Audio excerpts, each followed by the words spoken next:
Hi, everyone. So my name is Tammy Retter, and I'm a creative director at Ogilvy. I am also a wife and a mom of 2 boys, and really just trying very hard to find balance within all this craziness. And yeah, just so lovely to be with you all today, and thank you again for having me.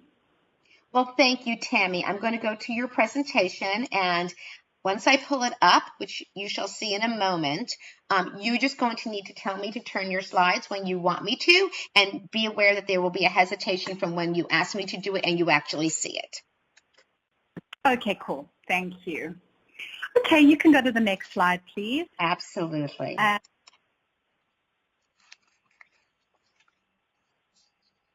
Okay, so this is just me and my family. Yeah, just trying to hold it together, as all of us are over this last year and a half. Can you go to the next slide, please, Laurie? So I must admit, when Shelley sent me a list of all the topics, I immediately went to work-life balance. That's on the next slide, please. And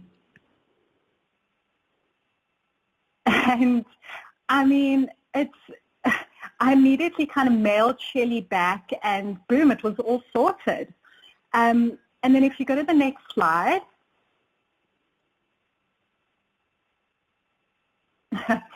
So I was kind of, this is a terrible picture of my desktop. I was kind of frantically like mailing her back, you know, trying to find the team screen of the meeting. I just swiped aside to answer. There were mails all over the show. Like, as you can see, millions of tabs open. My desktop's just like full of files and screenshots and 7 presentations. Like a half-filled-in vaccine form for my kids, which was already 2 weeks late. And then, of course, like a bunch of iMessages to my boss filled with bad autocorrects. And really, I mean, this was all happening on my 15-inch laptop, and it was 9 at night. Next, please. I was like, seriously, Tammy? You're going to talk about work-life balance? I mean, that is the most ridiculous thing I've ever heard. On to the next slide. Look at that. There's work and life just eating everything up. So if you go to the next. So, I mean, I never used to be this chaotic. Like, I didn't always get it right, but things were definitely kind of better and more balanced than they are now. Although, if you go to the next slide, it has been a seriously rough year and a half. And as you can see here, so my family and I actually moved to Chicago from South Africa last year on the 3rd of March. And if you go to the next slide, it was, you know, through this, that's a terrible photo of me. I was half dead. It was, you know, through this like jet lag filled week, somehow managed to get phones, get warm clothes, signed a bunch of forms that I didn't really understand even at the best of times. And if you go to the next slide, I then had my first day of work on the Wednesday, and by the Friday we were in lockdown. And, you know, it was rough, and I think if you go to the next slide, it kind of really perfectly sums up when my rocky start like got even rockier. And I think, as you all know, working from home is work-life balance's absolute worst enemy. And I think if you go to the next slide, there were a couple of things that I started to notice. And the first thing is that there is actually no perfect work-life balance. I was chatting to my mom-in-law, who's a radiation oncologist, and obviously her job is very intense. And I said to her, like, how do you do everything? And she said to me, you never, ever, ever get it all right, because, you know, if you go to the next slide, you'll see that, you know, a lot of us are a lot of things to a lot of people. We're moms, we're wives, we're co-workers, we're friends, we're daughters, we're sisters, and it's impossible to kind of strive for that perfect schedule. You know, it's more about, I mean, this is the research that I've read, but it's like you got to strive more for a realistic one. You know, obviously some days you're going to have to focus more on work. Other days you might have to spend more time and energy to have a look at your hobbies or spend time with your family and friends. And it feels like this balance is kind of achieved over time, not each day. So the trick is that what I've been trying to do is just to remain kind of fluid and, you know, constantly assess where I'm at versus like what my goals and priorities are. And I've realized like there are times where my kids are going to need me and I have to just ignore work for a little bit. And then there are other times I'm going to be traveling for work and I'm just trying to feel a little bit more right about, you know, not being able to be everywhere at once and be everything for everyone at once. On the next slide. So this was an important one for me. Find a therapist and go to gym.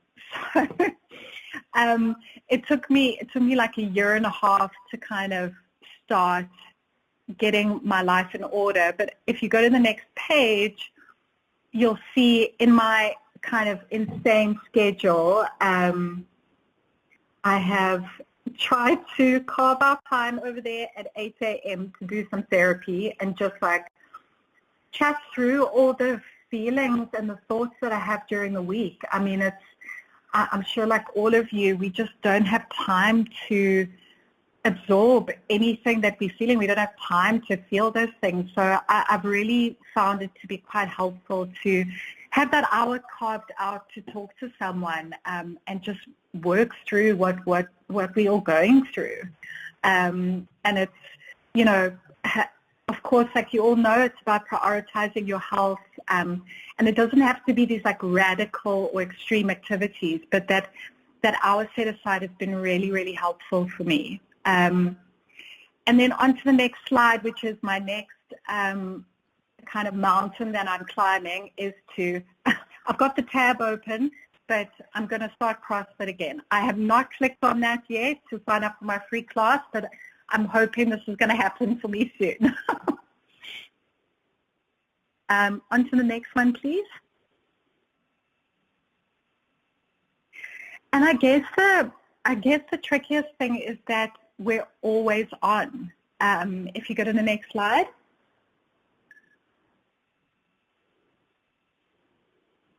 You know, it's just like being contactable on your phone, on your emails, all day long, all night long, and especially now that kind of work has totally infiltrated our home life, we are just always on. And, you know, I feel like cutting ties with the outside world from time to time really allows us to recover from all the stress and give us space for other thoughts and other ideas to emerge.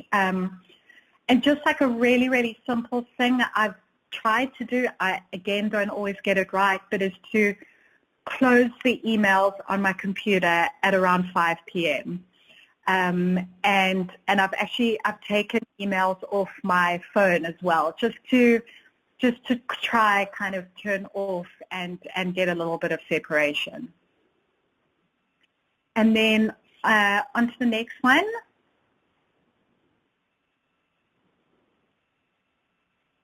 The other biggest thing also like working from home is we are multitasking like insane people. I mean, if you go to the next slide, like I'm trying so hard to optimize my time, so I'm kind of helping my kids with homework while I'm in a meeting and writing a presentation, and it's basically I'm not doing anything well. And I love this definition of multitasking, like screwing up several things at once. And it's exactly that. You know, we've got so much on our plates, and we're not doing any of them properly. So I think it's really, really, really important to try and like plan and do one thing at a time. And for me, this is definitely a work in progress, but I guess it's kind of a good kind of first step to be aware of how many things that we're trying to do at once. Again, this is not always kind of working out for me, but I really am trying to kind of carve out time to do one thing at a time. And then onto the very last thing, onto the next slide, please. I think the biggest thing is, you know, setting boundaries. And if you go to the next slide, there were kind of a couple of things on how I was trying to figure out how to do this. And I think excuse me. I think the biggest thing was being able to conduct an audit. So it's like conducting a boundary audit can go a really long way in providing clarity about where you need to set limits. So, you know, we start becoming more aware of those people and those situations that are causing you stress and anxiety. And I've been trying to write those down and kind of noticing when I started feeling really angry, really resentful, guilty, and I realized that that's potentially a sign that I need to reset a boundary or communicate with someone more. And this has been a really tricky thing for me, and I don't want to ever come across as being mean or bitchy, but it's something that I'm really trying to do.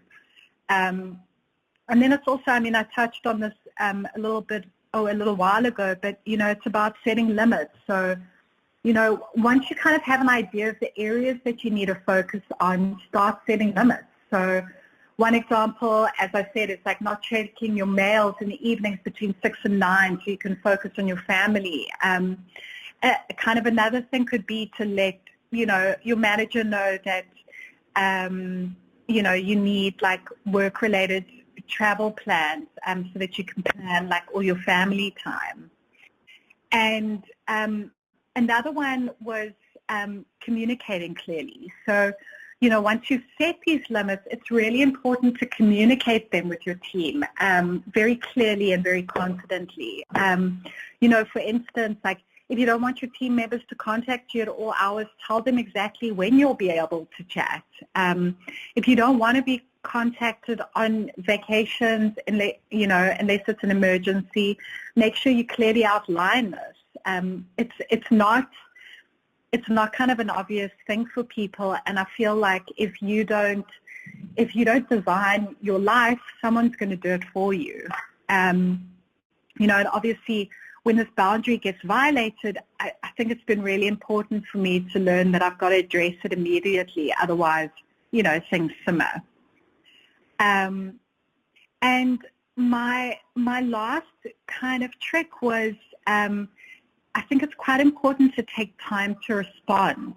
So, you know, the one trick that kind of can keep you from saying yes to the next project is the art of pausing. And this is a big thing for me that I'm really, really trying to kind of get my head around. But it's, you know, it's like the next time your boss asks you for that last-minute business trip, just kind of pause for a minute before responding. And I think this technique is kind of really interesting to give yourself a chance to check in with yourself and, you know, kind of feel if you're feeling any kind of conflict for it. You know, and if needed, you can buy your time and say, that might work, but let me check my schedule and get back to you. So, yeah, I mean, it's, you know, there's a lot of kind of research out there on what we've kind of should be doing, but those were sort of the 5 observations that I've made, especially over the last year and a half, and yeah, and that is my very, very short spiel. Well, Tammy, we enjoyed what you had to tell us and to share with us, and I actually have a couple of questions here for you on your topic. If you just would bear with me, I want to pull these up and just give an opportunity for you to respond to some of the those that are attending in today and respond to some of the questions they may have for you, if that is okay. Okay, so my first question is from QS, and she's asking you, prior to COVID, I was achieving a life-work balance, had a hard stop at 5 p.m., took my lunch break, etc. Since working from home these past 20-plus months, I'm struggling and feeling very overwhelmed. I know you were talking about this, and what did you do first to detach and balance a bit more? It's such a tricky one. I don't know about all of you, but I work all around the house. I take my laptop with me. I sit on the couch sometimes. I sit on my desk. But I think the biggest thing for me is, again, like at 5 p.m., it doesn't always work out like that, but trying to close my emails, trying to set my laptop aside, just little things like closing my notebook and setting it aside to try and tell myself that work is over. It doesn't always work, but those kind of little tips have sort of really helped me just to try and separate work and life. I mean, it's tough. It's really, really tough. Yes, it can be. I most certainly agree. And let me go to the next question for you, if you would just give me a moment. I'm just trying to sift through all of these questions here. I do have a couple. Okay, just a moment, please. Okay, and I have another question here, and this is from Natalie. What is the best way of keeping your team from feeling the stress you may be getting from upper management? Sure. That's a tricky one. I think, the stress is kind of melts down through all the kind of levels. But I've found I've been trying to have a lot of one-on-one conversations with my team members, and it's not, I'm not setting up meetings for it, but I'm phoning them kind of in between meetings to check in on them and just chat to them. It feels like when we set up meetings to chat, it feels so formal. So I've really, just been trying to phone them and chat to them and hear what they're feeling. And also in a way, I mean, I don't know if it's the most professional thing in the world, but I've been trying to share what I'm feeling too, just to make them feel that, we all very human. Okay, thank you so much. And I have one more question here, and this is from Rachel. When you scaled back, Tammy, did you discuss this with your leadership, or did you just do what you needed to do to cope? Sorry, did she say scaling back? Right. If you've when you need to scale back, do you discuss this with your leadership, or do you just do what you need to do to cope? On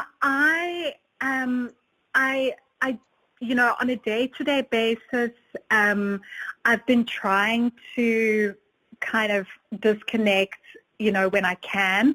But if I need like a day or a couple of days, then I definitely reach out to management and just let them know that I need a bit of time. And my company very luckily has been really kind and receptive to that. And I hope all your managers are too. It's so important to look after each other at the moment. I absolutely agree with you. It's very easy to get bogged down by other things, and we need to take care of ourselves very importantly.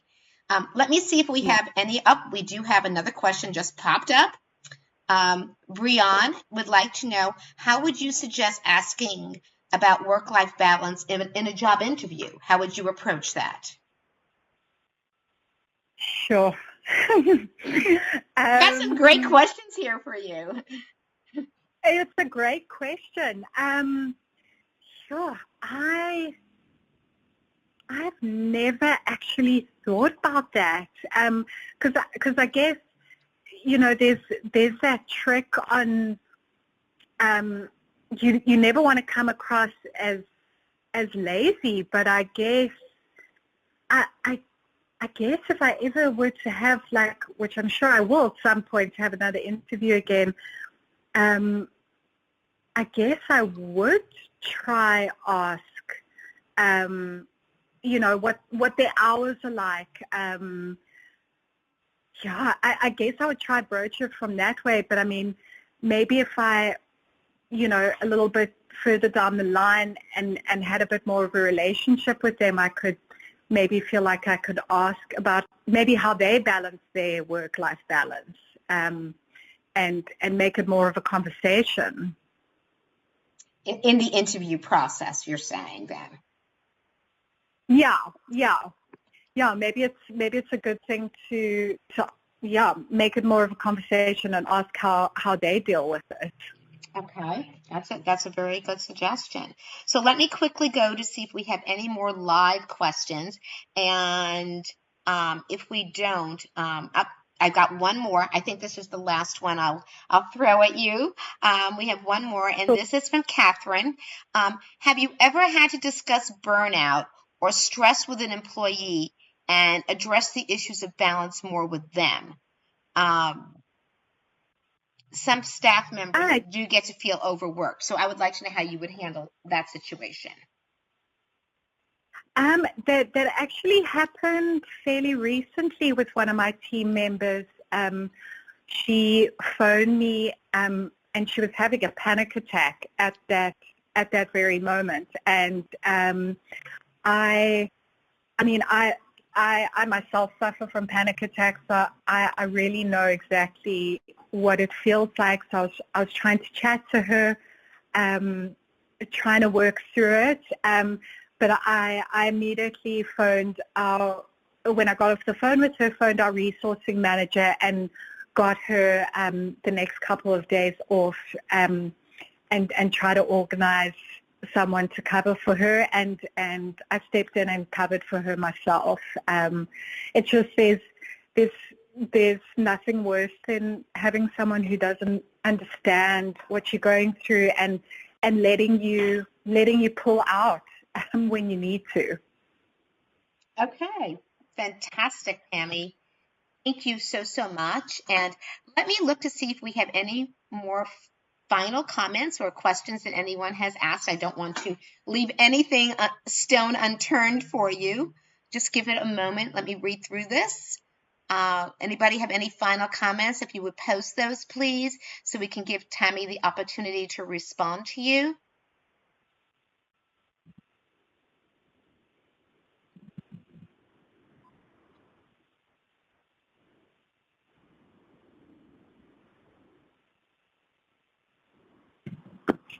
Okay, I think we're good, Tammy. I think that was the questions at the moment that we have live, and I do appreciate you taking the time to do the Q&A, and we fabulously loved your presentation. It was really, really informative and helpful, and I think everybody appreciated hearing what you shared with us. So I'm going to thank you so much for being with us today and move on over to our panel, if that's okay. Wonderful. Thank you so much for having me. Absolutely. Very pleased to do so.